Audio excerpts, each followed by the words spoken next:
పిఠాపురం పర్యటనలో deputy CM Pawan పోలీసులపై మరోసారి అసంతృప్తి వ్యక్తం చేశారు. పిఠాపురం పట్టణంలో పోలీసులు ఉదాసీనంగా ఉన్నారన్నారు. చిల్లర దొంగలు గంజాయి విషయంలో పోలీసులు పట్టించుకోవటం లేదని ఆగ్రహం వ్యక్తం చేశారు. తాను వచ్చాక కూడా దొంగతనాలు గంజాయి వాడకం పెరుగుతుందంటే అంతకంటే దారుణం మరొకటి లేదన్నారు.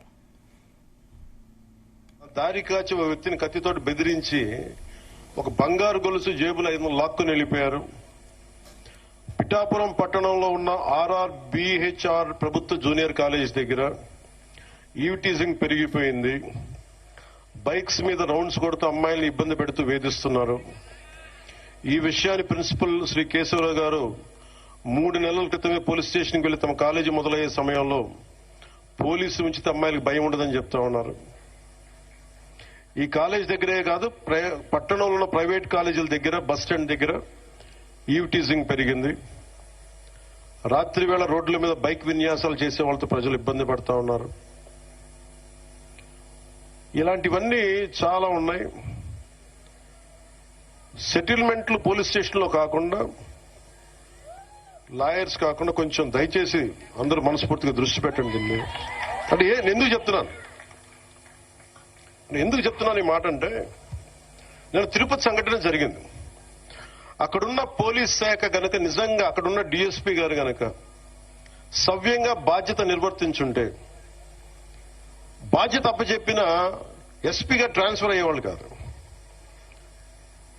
నాకు ఇది చాలా బాధ కలిగించింది. అందుకని పిఠాపురంలో నేను ఎవరిని కూడా, మీరు అడగండి, కలెక్టర్ గారిని కానీ SP గారిని కానీ నేను ఎవరిని రికమెండ్ చేయలే.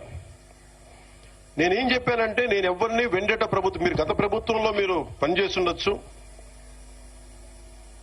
నాకు తెలియదు, నేను అన్ని మర్చిపోతున్నా, గతం అంతా మర్చిపోతున్నా. ఇప్పుడు ఫ్రెష్ గా ప్రారంభిద్దాం. నేను మిమ్మల్ని జడ్జ్ చేయను. నాకు ఇవ్వాల్సిందల్లా సుపరిపాలన ఇవ్వండి. తన్నా మనా అని భేదం లేకుండా అందరికీ సమాన న్యాయం చేయమని అంటే, అది జరగకపోతే మటుకు మళ్ళీ నా అలాంటి వాడు వచ్చి రోడ్ల మీద తిరిగితే ఎవరికి నిద్రాహారాలు ఉండవు. అక్కడ దాకా తీసుకెళ్ళద్దు. ఎందుకంటే నేను ఒక రౌడీ మూకను ఎదుర్కోవడానికి. ఇక పిఠాపురంలో పోలీసులపై మరోసారి పవన్ కళ్యాణ్ అసంతృప్తి వ్యక్తం చేశారు. ఇదే అంశానికి సంబంధించిన మరింత సమాచారం మా ప్రతినిధి సాంబశివరావు అందిస్తారు. సాంబశివరావు. Good evening Sandeep. కొంతకాలంగా ఉప ముఖ్యమంత్రి పవన్ కళ్యాణ్ మాట్లాడుతున్న మాటలు గాని, ప్రసంగాలు గాని పరిశీలిస్తే హోంశాఖ అదేవిధంగా పోలీస్ డిపార్ట్మెంట్ పైన ఒకంత అసంతృప్తితో, అసహనంతో, ఆగ్రహంగా ఉన్నట్టుగా అర్థమవుతుంది. మొట్టమొదటిసారిగా ఆయన గత ఏడాది నవంబర్ 4వ తేదీన పిఠాపురం నియోజకవర్గంలోని గొల్లప్రోలు బాయ్స్ హై స్కూల్లో ప్రసంగించారు. ఆ సందర్భంగా హోంమంత్రి వనితపై కూడా విమర్శలు చేశారు. తానే కనుక హోంమంత్రి అయి ఉంటే ఈ గంజాయి బ్యాచ్ ని అరికడుతున్నానని చెప్పి మాట్లాడడంతో అక్కడి నుంచి స్టార్ట్ అయింది. హోంమంత్రి పదవి పవన్ కళ్యాణ్ కోరుకుంటున్నారా అని చర్చ అక్కడి నుంచి ఆ రోజు నుంచి ప్రారంభమైంది.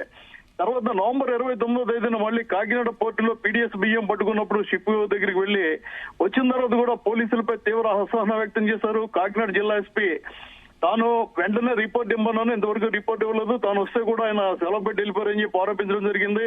తిరుపతిలో జరిగిన సంఘటన అనంతరం నిన్న తిరుపతి వెళ్ళినప్పుడు కూడా అక్కడ SP మీద సీరియస్ గా మాట్లాడారు. SP పట్టించుకోలేదు అన్నారు. DSPని సస్పెండ్ చేయించారు.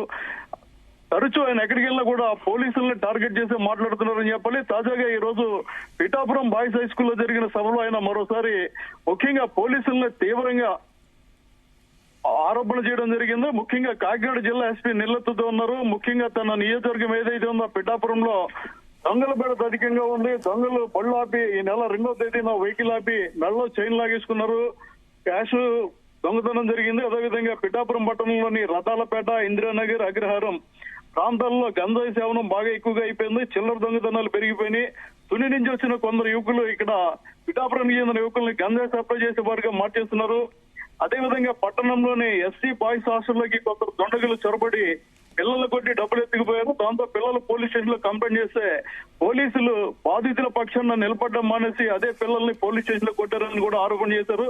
అదేవిధంగా ఏదైతే పట్టణంలో RRBHR కళాశాల ఉందో ఆ కళాశాలలో చదువుతున్న అమ్మాయిల్ని కొంతమంది ఈవ్టీజింగ్ చేస్తున్నారు. ప్రతిరోజు కాలేజీ ప్రారంభమయ్యే సమయానికి, వదిలే సమయానికి కూడా అక్కడికి వచ్చి ఈవ్టీజింగ్ చేస్తున్నారు. 3 నెలల క్రితం ప్రిన్సిపల్ కంప్లైంట్ చేసినా పోలీసులు పట్టించుకోలేదు. అదేవిధంగా ఈ ఒక్క కాలేజీ కాదు, పిఠాపురం పట్టణంలో రాత్రిళ్ళు బళ్ళేసుకుని తిరగడం, ఈవ్టీజింగ్ చేయడం, దొంగతనాలకు పాల్పడడం, గంజాయి, మాదక ద్రవ్యాలు, ఇలా ఆయన ఆరోపణలు చేశారు. అదే సమయంలో కొందరు వ్యక్తులు ఇక్కడ సారా దొరుకుతుందని కూడా చెప్పడంతో ఇవన్నీ అంతర్గతంగా మారుతామని చెప్పారు. మొత్తం మీద పవన్ కళ్యాణ్ చేసిన వ్యాఖ్యలతో పోలీస్ శాఖ కూడా ఒకంత అసంతృప్తితో ఉన్నట్టుగా తెలుస్తుంది. ఎందుకంటే ఆయన ఏదైతే తానే కనుక హోంమంత్రి అయి ఉంటేనే మొదటిసారిగా నవంబర్ 4వ తేదీని ప్రకటించారో ఆ లక్ష్యంతోనే ఆయన పోలీసులపై మాట్లాడుతున్నారా అన్న విషయం కూడా జరుగుతోంది. ఇవాళ జరిగిన సభలో కూడా ఓ పక్కన జిల్లా కలెక్టర్ ని ప్రశంసించారు. తను ఏం చెప్పినా ఆయన క్షణాల్లో చేస్తున్నారని చెప్పడం జరిగింది. అదే సమయంలో ఎస్పీ పట్టించుకోవడం లేదు, పోలీసులు నిర్లక్ష్యంతో వ్యవహరిస్తున్నారు. ముఖ్యంగా పిఠాపురం పోలీస్ స్టేషన్ లో సెటిల్మెంట్లు జరుగుతున్నాయి, సెటిల్మెంట్లు అడ్డాగా పోలీస్ స్టేషన్ మార్చకండి చెప్పి కూడా పవన్ కళ్యాణ్ ఆరోపణ చేశారు.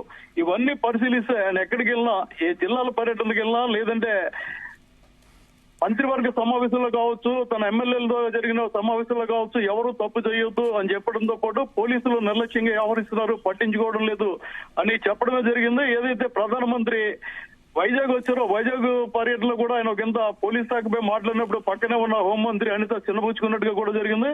ఈ విషయాలన్నీ పరిశీలిస్తే హోంశాఖ పట్ల పవన్ కళ్యాణ్ అసంతృప్తితో ఉన్నారు. ఆయన హోమ్ డిపార్ట్మెంట్ ని కంట్రోల్ చేయలేని పరిస్థితిలో మినిస్టర్ ఉన్నారన్న భావనలో మాట్లాడుతున్నట్టుగా తెలుస్తుంది.